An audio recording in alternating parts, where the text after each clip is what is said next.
अस्सलाम वालेकुम नाजरीन, मैं हूं अतीक इस्लाम। इस वक्त आप देख रहे हैं पाक डिप्लोमेसी यूट्यूब चैनल।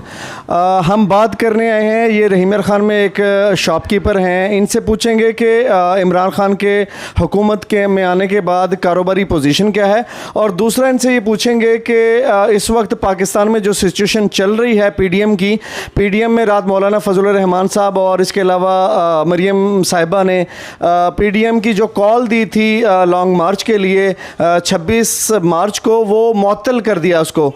तो क्या इनसे पूछेंगे कि क्या वो पीडीएम पूरी तितर बितर हो गई है, उनके अज़ाइम ख़त्म हो गए हैं या उनके अज़ाइम अभी बरकरार हैं। सबसे पहले इनसे पूछेंगे कि इस वक्त रहीम यार ख़ान में कारोबारी पोजीशन क्या है, ये खुश हैं या ना खुश हैं। जी बिस्मिल्लाहिर्रहमानिर्रहीम। अच्छा जी, कारोबारी सूरत हाल तो जो है वो बिल्कुल ज़ीरो है। स्पेशली जब से लॉकडाउन जो है वो स्टार्ट हुआ है तब से ही जो है वो ज़ीरो है।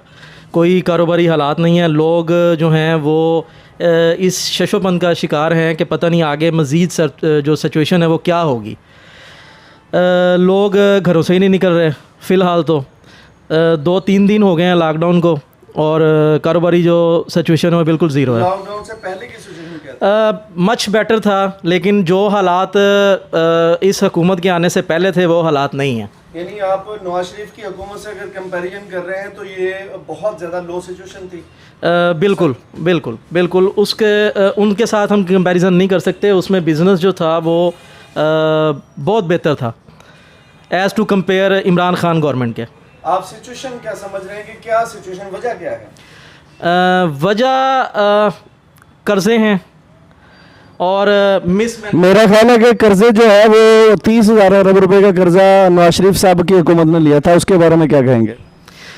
अगर उन्होंने लिया था तो उन्होंने उतारा भी है, दिया भी है। 67 अरब डॉलर जो है उन्होंने कर्जा लिया, 43 वापस किया, यानी 24 अरब डॉलर का डिफरेंस है।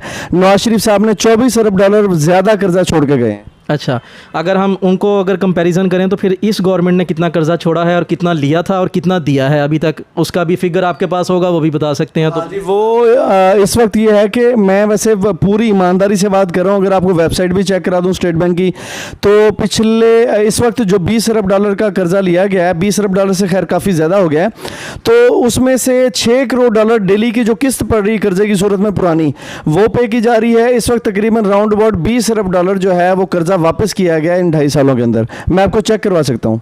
अच्छा चलें, चेक करवा दें, लेकिन उसका आउटपुट क्या निकला? अगर आपने कर्जा वापस किया, आप कर्ज दे रहे हैं, मुल्क में बेहतरी क्या लेके आए? आपने जो कर्ज लिया उस कर्ज से मुल्क की क्या बेहतरी हुई? मुल्क में क्या तरक्याती काम हुए? लोगों की हालत ज़िंदगी कितनी बेहतर हुई? और वो खान साहब जो गरीब आवाम की बात करते थे, वो गरीब आवाम आज कहाँ है? उसका एहसास कौन करेगा? काइंडली बता दें मुझे, आप ही बता दें। कारोबारी यानी सिचुएशन नहीं बदली, रोड्स नहीं बने, हॉस्पिटल्स नहीं बने, स्कूल्स नहीं बने, कॉलेज नहीं बने, यूनिवर्सिटी नहीं बनी, आपका कहना ये है? ये चीज़ें ना भी हों, मैं एक इकोनॉमिस्ट नहीं हूँ मैं, लेकिन मैं बता सकता हूँ कि अगर आप किसी भी बिज़नेस को बूस्ट देना चाहते हैं, कारोबारी सरगर्मियों को बेहतर करना चाहते हैं, तो आपको क्या करना चाहिए? सबसे पहले तो आपको जो है इस मुल्क के जो किसान है, जो लोएस्ट तबका है किसान, उसको आपको बूस्ट देना होगा। आप उसको बूस्ट दे दें, उसके पास पैसा आएगा, आपके सारे कारोबार चलेंगे, आपके पूरे मुल्क में पैसे की फरावानी होगी। अगर किसान खुशहाल नहीं है तो आपके मुल्क में खुशहाली नहीं आ सकती। आपने वोट किसको डाला था? डेफिनेटली मैंने नवाज शरीफ को दिया था जी। इस वक्त इमरान खान और उसकी टीम से आप खुश हैं? देखें, मैं अब कहेंगे कि भी मैंने वोट जो दिया था वो नवाज शरीफ को दिया था, इसलिए शायद मैं खुश नहीं हूँ। लेकिन देखें, एक चीज़ जो है वो ये है कि अगर इनकी पॉलिसीज़ और इनकी गवर्नमेंट के जो तरीक़ाकार थे वो ठीक होते तो मेरे कहने की नौबत ही ना आती। ये अपने अमल से बता रहे होते कि मुल्क जो है वो तरक्की कर रहा है। मुझे कहने की ज़रूरत ही ना पड़ती ना, मेरा कारोबार चल रहा होता, लोगों का चल रहा होता, मैं कहता तो लोग मुझ पे हंसते कि यार ये बेवकूफ़ है ना। आप पूरी ईमानदारी से हमें बता सकते हैं कि इस वक्त मंथली आप मेन रोड के ऊपर बैठे हैं रहीम खान में, शाही रोड, मेरे ख्याल बिजनेस हब है ये रहीम खान का, तो क्या इस रोड के ऊपर आप मंथली सेविंग कर रहे हैं? सेविंग ये होता है कि यानी कि आप कारोबारी अखराजात पे करके, यहाँ का रेंट पे करके, यहाँ के अखराजात दे के, घर के अखराजात दे के बाद में सेविंग होती है, तो क्या इस वक्त वो सेविंग कर रहे हैं? देखें, सेविंग जो है वो तो नहीं है सूरत हाल। हर बंदा जो है, जो भी है यहाँ पर, बेशक वो जितना बड़ा बिज़नेस कर रहा है वो हैंड टू माउथ ही है, वो घर को इतना ज़्यादा लेके नहीं जा रहा। हाँ, उसके एक्सपेंस पूरे हो रहे हैं या उनके खर्चे पूरे हो रहे हैं। अगर आज मैंने इस मंथ ज़्यादा लिया है तो अगले मंथ में वो मेरा बैलेंस हो जाएगा। ये सूरत हाल है। ऐसा सच कोई इतनी अच्छी सूरत हाल नहीं है। इमरान खान फ्यूचर में कुछ करता हुआ नज़र आ रहा है? मुझे तो करता हुआ कुछ नज़र नहीं आ रहा है जी। कौन करता हुआ नज़र आ रहा है? मैं अब ऑन कैमरा कुछ कह नहीं सकता, क्योंकि आपने भी मुझे मना किया हुआ है कि उनकी बात नहीं करनी। शॉर्ट टर्म में कर लें। चलें जी, जो कर रही है वो स्टैब्लिशमेंट ही कर रही है। फिर स्टैब्लिशमेंट के अंदर बहुत सारी चीज़ें आ जाती हैं, ब्यूरोक्रेट भी आ जाते हैं, सब कुछ आ जाता है। मैं कह दूंगा लेकिन आप चला नहीं सकेंगे। अच्छा, चले, इसके अलावा ये है कि पीडीएम क्या करती हुई नज़र आ रही है? पीडीएम जितनी भी उन्होंने या हम ये कर देंगे, हम वो कर देंगे, मेरा ख्याल है कि इस वक्त जो 11 जमातों का इत्तेहाद हुआ था वो सारा का सारा तितर बितर हो गया। और तितर बितर किया किसने, आप क्या समझते हैं?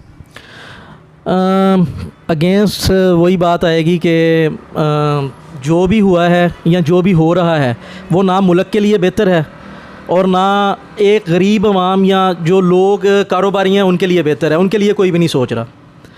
स्टैब्लिशमेंट या आप कह लें पीडीएम, वो सर इस टाइम अब हम ये चीज़ समझ रहे हैं कि उसमें कुछ मफाद परस्त टोले भी थे जिन्होंने इस पीडीएम के सहारे अपना मफाद जो है वो स्टैब्लिशमेंट से ले लिया। अच्छा, हाँ जी।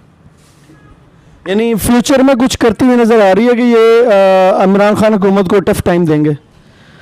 देखें, इन्हें देना पड़ेगा। अगर ये नहीं देंगे तो इनकी सियासत ख़त्म हो जाएगी। ये बात के ये अगर ज़िंदा रहते हैं तो इनको अपोजिशन का किरदार अदा करना पड़ेगा। लेकिन एक तरफ ये है कि एक तरफ है पाकिस्तान की अवाम के लिए सियासत, दूसरी तरफ इनके ऊपर जो बनने वाली केसेस हैं ये इंगेज कर देते हैं कि जी अगर हम अवाम के लिए निकलते हैं तो हुकूमत हमें पकड़ लेती है, जबकि केसेस पुराने हैं। आप क्या कहते हैं कि इन दोनों चीज़ों को अलग-अलग करना चाहिए या इंगेज करके चलना चाहिए? देखें, इस्टेब्लिशमेंट ये चाहती है कि इन्हें मुफाहमती पॉलिसी के तहत अपने अंडर लिया जाए। ये चीज़ें, ये टैक्टिक्स वो इस्तेमाल करती है ताकि पीडीएम या जो दूसरी जमातें हैं उन्हें कमज़ोर किया जा सके। ठीक है जी, और वो इसमें काफ़ी हद तक कामयाब भी हुए हैं। ठीक है, इसके अलावा जो है हुकूमती नुमाइंदों को कुछ आप तजावीज़ देना चाहें? देखें, तजवीज़ तो मैं दे चुका कि जब तक आप नीचे बकौल खान साहब के, मुझे तो तजवीज़ देने की ज़रूरत ही पेश नहीं आनी चाहिए थी। इतने बड़े बड़े बुलंदोबाद दावे किए थे खान साहब ने, और वो कहते थे कि नीचे से जब तरक्की होगी ना तो फिर मुल्क तरक्की करेगा। तो वो नीचे से जो तरक्की होनी थी वो तो अलग गई, जो नीचे वाला तबका था वो बिल्कुल ही ख़त्म हो गया। यानी गरीब को ख़त्म कर रहे हैं? जी बिल्कुल, गरीब को ख़त्म कर रहे हैं, गुर्बत ख़त्म नहीं हो रही। हाँ जी, बहुत बहुत शुक्रिया आपका। अल्लाह से दुआ है कि तमाम जो कारोबारी हजरात हैं उनका कारोबार अच्छे तरीके से चले, कुछ ऐसी पॉलिसीज़ हुकूमत लेके आए। बहुत बहुत शुक्रिया, बहुत बहुत शुक्रिया।